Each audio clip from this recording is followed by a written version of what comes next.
प्रतिशोधाचा धगधगता अग्निकुंड।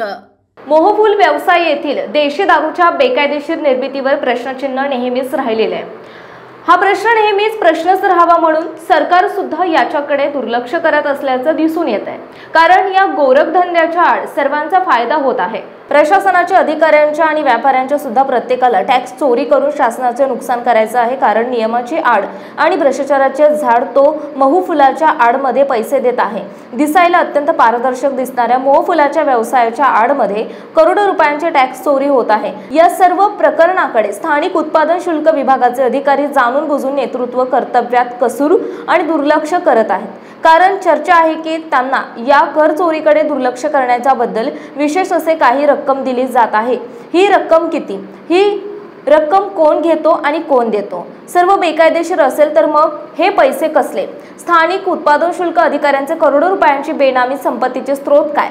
जिल्हा उत्पादन शुल्क अधिकारी यांनी या प्रकरणाकडे दुर्लक्ष करण्याचं कारण काय? लाचलुचपत प्रतिबंधक विभाग या प्रकरणाचा तपास करणार काय? असे अनेक प्रश्न नवापूर तालुक्यात जन्माला आलेत। भारतातील अनेक प्रदेशांमध्ये मोहफूल एक पारंपरिक किंवा स्थानिक वनस्पती किंवा घटक प्रादेशिक संदर्भानुसार सारख्या स्थानिक उपलब्ध संसाधनांपासून मिळवलेल्या देशी दारूचे उत्पादन आणि विक्री ही एक व्यापक समस्या आहे।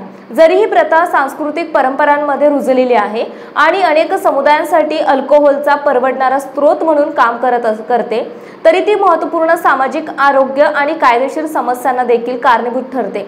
काही प्रदेशांमध्ये मोहफुला ही एक वनस्पती किंवा पारंपरिक घट आहे जी स्थानिक दारू तयार करण्यासाठी किण्वन प्रक्रियेमध्ये वापरली जाते। त्याची उपलब्धता आणि कमी किमतीमुळे ते अल्कोहोलची स्थानिक मागणी पूर्ण करण्यासाठी लक्ष असलेल्या लहान प्रमाणात अनेकदा गुप्तपणे उत्पादकांसाठी एक आकर्षक कच्चा माल बनते।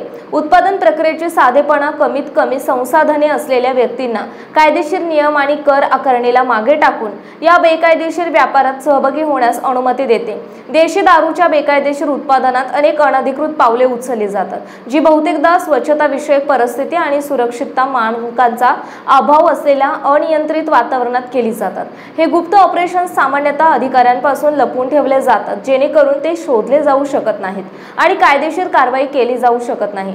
या प्रक्रियेत मोहफूल किंवा इतर स्थानिकरित्या मिळवलेल्या घटकांचे आंबणे, तात्पुरत्या चित्रांमध्ये मिश्रणाचे गाळण करणे आणि अनौपचारिक मार्गांनी अंतिम उत्पादन वितरित करणे समाविष्ट असू शकते। देशी दारू कधीकधी व्यावसायिकरित्या उपलब्ध असलेल्या दारूंसाठी परवडणारा पर्याय मानला जात असला तरी त्याचे सेवन गंभीर आरोग्य धोके निर्माण करते।